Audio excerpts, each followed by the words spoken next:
Good afternoon, everyone. Hope you all are having a great day so far. So today, on my desk, we have this DeWalt FlexVolt 60V max 9 amp hour battery, and after leaving it on the charger for a while, it still only shows one light for some reason. So some options you have, and other YouTube videos cover this as well, is using a couple speaker wires on the B+ and B- terminals and connecting another battery to jumpstart the faulty one. However, in my case, that has not worked either. So today, we will be going ahead and disassembling this battery, seeing if we can repair it. So without further ado, let's go ahead and get started. So on this battery here, since it's fully charged, presumably, and when I press this button, it only shows one light. This leads me to believe that one or two, or maybe a few more of the cells are faulty. So I'm going to be testing each one of these for voltage, trying to look for something between 3 to 4 volts each, and then we'll be right back to determine which cells are faulty. Testing the cells, we have our multimeter set to voltage, and I will be probing each side, aiming to get into the center of the cell on one side and the center of the cell on the other to get a reading. On this battery, there are a total of 16 cells, and after testing each cell,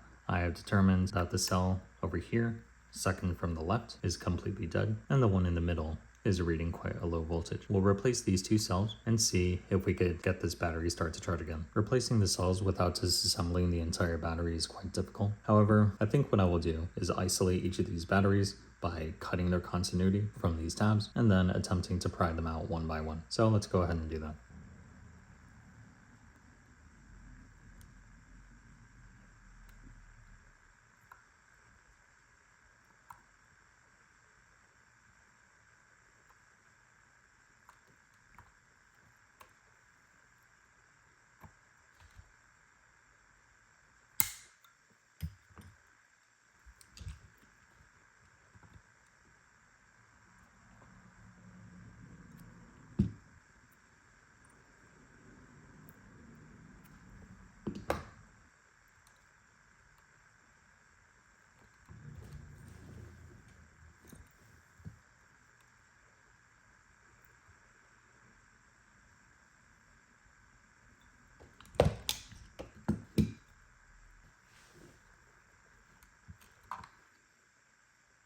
Alright, so usually when I perform this process, I end up completely demolishing these tabs. However, this time with a little bit of patience, I was able to remove them with minimal damage. So I may actually be able to reuse these, but we'll see. Let's go ahead and move on to the other side of the battery. So here I will need to be careful as there's a ribbon cable in the way.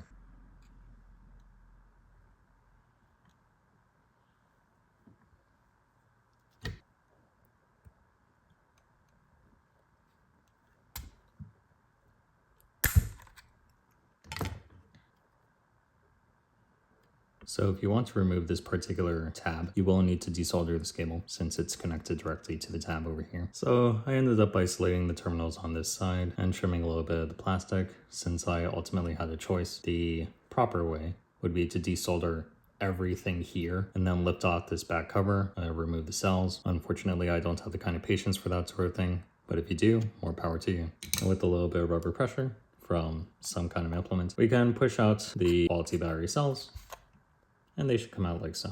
So now we have the two bad cells here and the two good cells here. Both of these cells read about 3 volts. And just for further information, these cells are these INR 21700 Samsung cells, which I am replacing with these Sanyo cells from a similar battery. So we will go ahead and put these cells back into their proper orientation by simply slotting them into place like so. And now with our spot welder, we can begin to spot weld these tabs into place.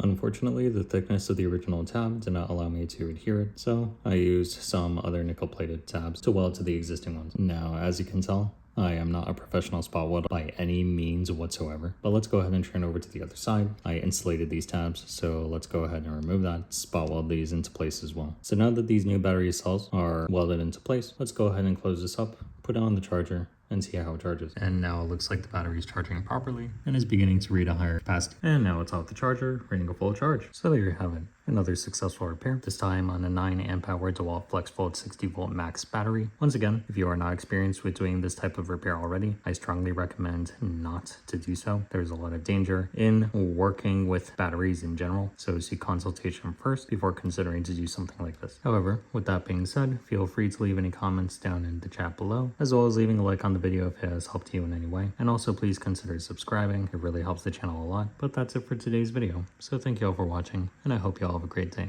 Take care.